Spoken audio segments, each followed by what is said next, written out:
कहा जाता है अगर दीपक सामने जल रहा हो और कोई अंधेरे में भटक जाए तो दोष दीपक का नहीं उसका है। नंद कृतम श्री कृष्ण स्तोत्रम भी वही दीपक है जिसे अनदेखा करना खुद के जीवन को अंधकार में ढकेलना है। याद रखिए, सही समय पर सही मंत्र आपको वह भी दिला सकता है जो आप कल्पना के भी परे मानते हो। जय श्री राधा कृष्ण। सनातन धर्म की विशेषता और सुंदरता यही है कि एक पिता ने अपने पुत्र की भक्ति प्राप्त करने के लिए स्तोत्र की रचना कर दी।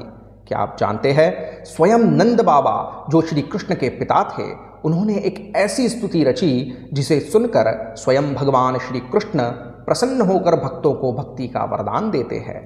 आज हम सुनने जा रहे हैं वही अद्भुत नंद कृतम श्री कृष्ण स्तोत्रम। स्तोत्र में नंद बाबा कहते हैं, नमो ब्रह्मण्य देवाय गौ ब्राह्मण हिताय च, अर्थात हे कृष्ण, आप गौ और ब्राह्मणों के हितकारी हैं, आप संपूर्ण जगत के पालनहार हैं, अनंत ब्रह्मांडों के भी आधार आप ही हैं।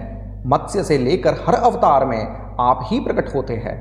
आप इतने सूक्ष्म भी है कि हमारी आंखें न देख सकें और इतने विराट भी कि संपूर्ण स्वयं में समाहित कर लें। और सबसे भावपूर्ण श्लोक पंक्तियां आती है, न राधा स्तवने शक्ता किम स्तुवंति विपश्चितः क्षमस्व निखिलम ब्रह्मन् अपराधम क्षणे क्षणे। जब नंद बाबा कहते हैं ब्रह्मा विष्णु महेश, यहाँ तक कि राधा रानी भी आपकी संपूर्ण स्तुति नहीं कर सकती। हे प्रभो, मैं क्षण क्षण में जो अपराध करता हूँ उन्हें क्षमा करे। अंत में नंद बाबा कृष्ण से इच्छा प्रकट करते हैं, ददात्येव फलम तस्मै हरिदास्य मनुत्तमम संप्राप्य दुर्लभम दास्यम यदि दासो बभूवः। अर्थात हे कृष्ण, मुझे आपकी अनन्य भक्ति प्रदान कीजिए।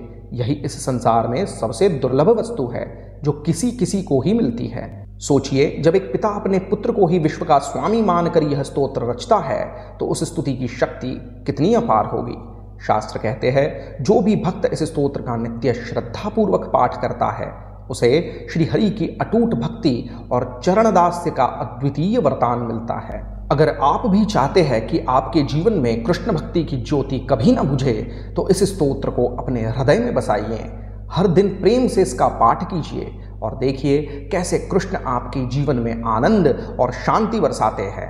जय श्री कृष्ण।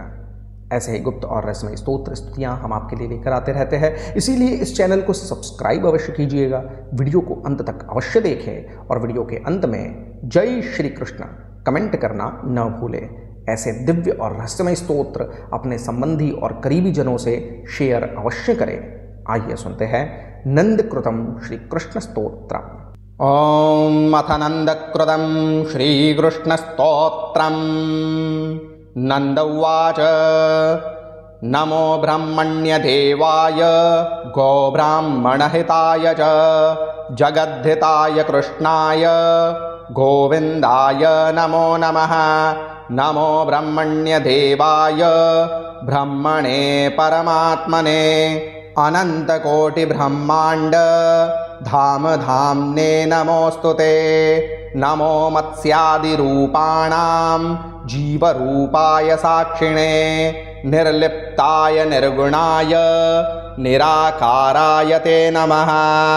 अतिसूक्ष्मस्वरूपाय स्थूलात् स्थूलतमाय च सर्वेश्वराय सर्वाय तेजो रूप नमोस्तुते। अतिप्रत्यक्षरूपाय ध्यानासाध्याय योगिनां ब्रह्म विष्णु महेशानां वन्द्याय नित्यरूपिणे धाम्ने चतुर्णां वर्णानां युगेष्वेव चतुर्षु च शुक्लरक्तपीतश्यामा भिदान गुणशालिने योगिने योगरूपाय गुरवे योगिनामपि सिद्धेश्वराय सिद्धाय सिद्धानां गुरवे नमः। यं स्तोतुमक्षमो ब्रह्मा विष्णुर्यं स्तोतुमक्षमः। यं स्तोतुमक्षमो रुद्रः शेषो यं स्तोतुमक्षमः। यं स्तोतुमक्षमो धर्मो यं स्तोतुमक्षमो रविः। यं स्तोतुमक्षमो लम्बो दरश्चापि षडाननः।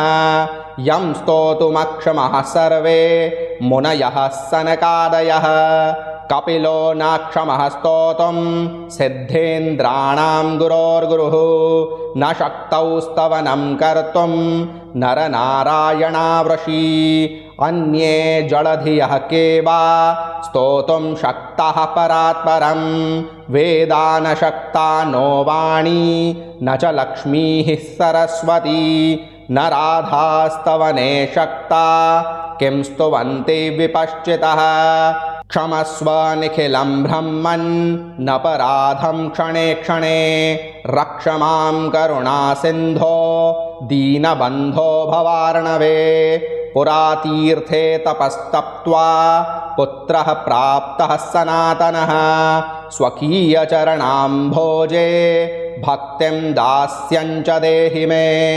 ब्रह्मत्वममरत्वं वा सालोक्यादिकमेव वा त्वत्पदाम्भोजदास्यस्य कलां नार्हन्ति षोडशीम् इन्द्रत्वं वा सुरत्वं वा सम्प्राप्तिं सिद्धिस्वर्गयोः राजत्वं चिरजीवित्वं सुधियो गणयन्ति किम् एतद्यत्कथितं सर्वं ब्रह्मत्वादिकमीश्वर भक्तसङ्गक्षणार्थस्य नोपमाते किमर्हति त्वद्भक्तो यस्त्वत्सदृशः कस्त्वां तर्कितुमीश्वरः क्षणार्धालापमात्रेण पारं कर्तुं सचेश्वरः भक्तसङ्गाद्भवत्येव भक्तिं कर्तुमनेकधा त्वद्भक्तजलदालाप जलसेकेन वर्धते